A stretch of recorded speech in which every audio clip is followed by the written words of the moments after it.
Joining me now is House Intelligence Chairman, Republican Mike Turner. Chairman Turner, welcome back to Meet the Press. Thank you, Kristen. Appreciate it. Well, we appreciate having you from Munich. As you know, you created a bit of a firestorm in Washington this week when you sounded the alarm about the national security threat related to a Russian anti-satellite weapon. The New York Times is now reporting that the concern is whether Russia might put a real nuclear weapon in space. Based on the intelligence you have seen, how serious is the threat? Well, the threat is very serious. Everyone who's looked at it uses the same language that I have, that it is a very serious threat. And I'm very glad that the administration is beginning to take action. We met with Jake Sullivan, and he began to lay out a plan that hopefully would begin to address this. I understand that Secretary Blinken here at Munich met with leaders from China and India, according to how the New York Times is reporting. That certainly would be an important big step to try to avert this. President Biden has said this is not a nuclear threat, though. Do you agree with that assessment? How should people be viewing this? Well, I can't confirm or deny this. What I have called for is for the administration to declassify this. My concern is that this is kind of like the Chinese spy balloon, and the administration is kind of hiding, perhaps some inaction. But as this becomes more and more public, and the administration grapples with what we're dealing with, I think they are going to be taking it seriously. I think they will be taking action, and that obviously is the goal. Well, look, some of your colleagues expressed concerns that you were causing a panic with this warning. Others worried that you were jeopardizing intelligence. Was the way that you sounded this alarm about this threat responsible, Chairman Turner? Yeah, so our rules under the committee, and really the purpose for our committee, is that when we receive intelligence that the House of Representatives should view, that we have the ability to share it. But the rules provide that we're supposed to first do this in consultation with the Office of the Director of National Intelligence, which we did, and including our statement, which we sent to the Office of Director of National Intelligence and received no objections whatsoever. Our committee voted 23-1 to vote this out of the committee and send it to the members of Congress, believing that they needed to know this information. And also, the statement that we issued to the members was signed both by me and my ranking member. So this was not just an action by myself, but I am glad, after meeting with Jake Sullivan, that the administration is taking this seriously, and we're now be able to see action from the administration. Well, Jim Himes did come out, and he was concerned that it had caused a panic. He said this is not a cause for panic. And another one of your colleagues, Republican Congressman Andy Ogles, said your intent was, quote, not to ensure the safety of our homeland and the American people, but rather to ensure additional funding to Ukraine and to renew FISA, a key surveillance program. How do you respond to that allegation? Well, Ukraine funding certainly is important, and FISA certainly is important. But this is about Russia and the administration taking action. Again, I think that if you read the New York Times article today, you can see that the administration is beginning to put in place an action plan. And that's what is important. We need to make certain that we avert what could be an international crisis. I was concerned that it appeared that the administration was sleepwalking into an international crisis. But it looks like now they're going to be able to take action. All right, well, let's talk about Ukraine specifically. A key city has now fallen to Russian forces. President Zelensky, in his remarks there in Munich, called for more U.S. aid, calling it vital. But many House Republicans have argued the U.S. can't keep sending billions of dollars without a clear strategy.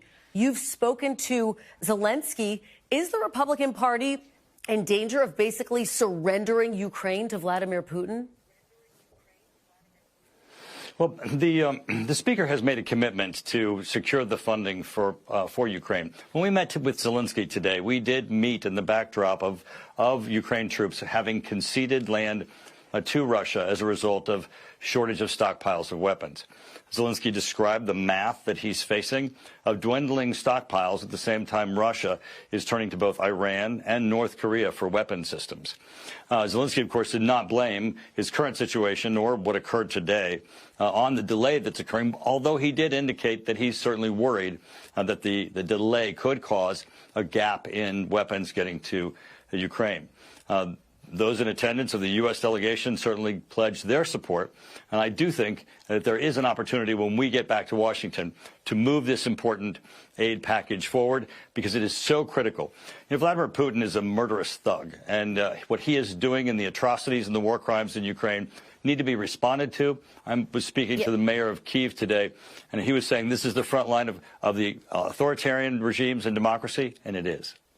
Well, as you know, President Zelensky has been asking for this aid since October for 5 months now. Has Speaker Johnson given you any assurances that he is going to bring Ukraine aid to the floor? Well, President Johnson has made a number of public statements committing to finding a pathway for the aid for Ukraine. I believe him. I think that we will. And this does need to get done. This is absolutely critical for U.S. support for Ukraine and to oppose Russian aggression. But as you know, a lot of Republicans oppose this, Chairman Turner. Do you believe Donald Trump's opposition to sending more funding to Ukraine is the reason why it doesn't have more support among Republicans? Well, certainly people are very disappointed that the negotiations on the border deal in the Senate broke down and did not result in a plan. Now, the House of Representatives passed H.R. 2, which would have resulted in closing the border, the remain in Mexico policy of the prior administration, and would have allowed for moving forward with aid for Ukraine, Taiwan, and Israel. Chairman, all Republicans asked funding for the border deal. A lot of Republicans said that the Senate deal was the best deal that they'd seen in decades. But sticking on this question, do you place some of the responsibility on Donald Trump for the reason that more Republicans don't support sending more aid to Ukraine, which you have now just said is critical? It is critical, and I think there's certainly a sufficient support in both the House of Representatives and the Senate in order to get that aid package done. I think members who are in opposition, have had their own path to get there, of their own concerns. But I do know that if you look at this issue of the effects of allowing Russia to continue in its aggression, the fact that it would jeopardize other areas of Europe, that this is very, very important for the United States to stand strong and stand with Ukraine. Well, let's talk about Russian aggression. Former President Trump recently said he would encourage Russia to invade NATO countries who he says haven't paid their bills. You have endorsed him. Are you comfortable with him saying that, Chairman?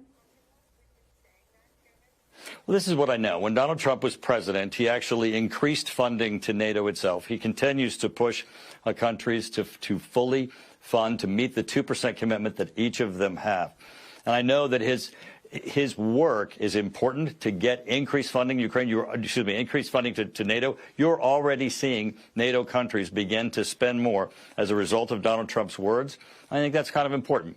He's motivating them to do so, but I think he is very, very strong in his support for NATO. But, Mr. Chairman, the words that he said this week, he said, I would encourage them, Russia, to do whatever the heck they wanted. You got to pay. You got to pay your bills. Are you comfortable with that? This is what I know. Donald Trump's political rallies don't really translate into Donald Trump's actual policies. If you look at his policies, if you look at his record, he actually increased funding for NATO, increased the European Reassurance Initiative, and in fact, for Ukraine, he was the first president to give lethal weapons to Ukraine. So I think his record is strong, and I think that's what's important. As we're having this interview, former President Trump has not yet spoken out on the death of Putin opposition leader Alexei Navalny. President Biden said Russia is responsible for his death. You met with Navalny's widow in Munich. What did she tell you, Mr. Chairman? In a dramatic moment here, she took the stage at the Munich Security Conference just as the world was learning that Navalny had passed.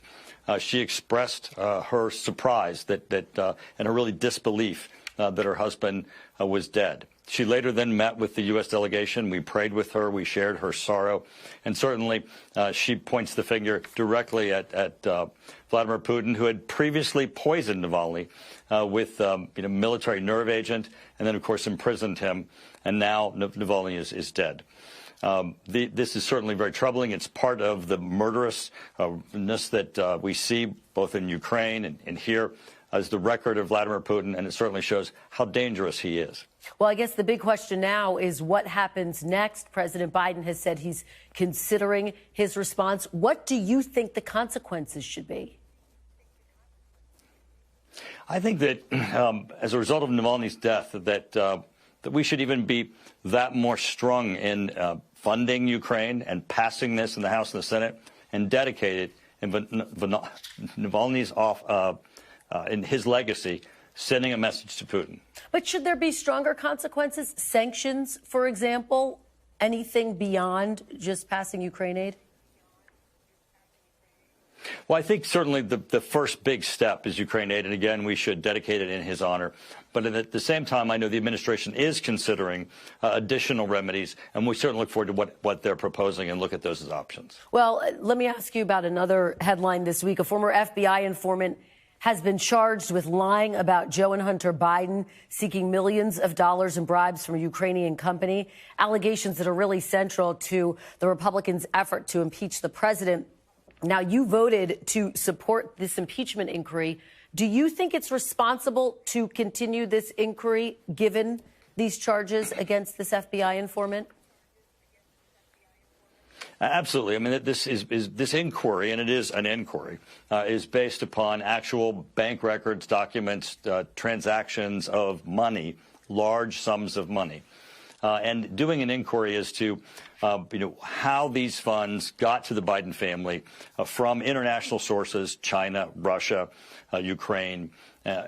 That is certainly an issue that Congress needs to take up, and I think the investigation will continue. But Judiciary Committee Chairman Jim Jordan said just a few weeks ago that the most corroborating evidence comes from this informant's allegations, and they are at the heart of the impeachment case. Even before that, Senator Lindsey Graham said to me, there's no smoking gun. So can you justify continuing with this impeachment inquiry? I think you have to continue until it reaches its natural conclusion. But I'm not surprised at all that a business associate and associate of the Biden family might be untruthful. But we'll just have to continue to see what the bank records, the transactions tell, how that story unfolds. And I believe that Chairman Comer is doing a great job in this. Just to be clear, he was an FBI informant, not necessarily an associate. I do want to turn to Trump's legal battles. On Friday, a judge ordered him to pay more than $350 million in his civil fraud case and has barred him from running a business in New York for 3 years. Do you trust someone who isn't allowed to run his own business to run the country, Mr. Chairman? Actually, I don't trust this court decision. Being a practicing lawyer in commercial transactions, I think the whole premise of the case, which all legal analysts have said is unusual, is not really justifiable. We'll have to see ultimately how the appeals run in this case. But I think if this case stands, it's going to be a threat to really just all businesses, including those who are currently operating in New York. But as you know, Mr. Chairman, this is not the only time that Mr. Trump has been fined for his business practices. In 2019, he was ordered to pay $2 million amid revelations that his charity misused funds. He was ordered to pay fines in 2018 related to his now defunct university. Does that undercut his trustworthiness as a leader? All of those issues were taken into consideration as the country elected him to president last time. And his record as president is what we really need to look at. Our country was stronger. Our economy was stronger. And I think our border certainly being secure is probably the most important issue that Americans are going to look at. The 8 million people who have gone across the border during the Biden administration is absolutely an invasion. This is something that President Trump had addressed. And the fact that President Biden reversed by executive orders those issues that have been put in place to protect our country are going to be important to voters. Mr. Chairman, as you know, the border migration has been an issue for decades under Republican, Democratic presidents because there hasn't been comprehensive immigration reform. But let me ask you about something else, because the House is on recess for 2 weeks. You only have a handful of days to avert a government shutdown. Do you think a government shutdown is inevitable given that? Well, I'm absolutely opposed to a government shutdown, and I do think that Speaker Johnson's diligently working with the leadership in the House and the Senate to put together a package that hopefully can pass the House and the Senate. And I think he's certainly going to work diligently to ensure that we don't have a government shutdown. But I am adamantly opposed to government shutdown. I do believe that it is detrimental not only to our country, but also our government. All right. Well, we will have to see what happens. Chairman Mike Turner, thank you so much for joining us from Kristen, Munich. thanks for having me. Really appreciate it. Thanks for watching. Stay updated about breaking news and top stories on the NBC News app or follow us on social media.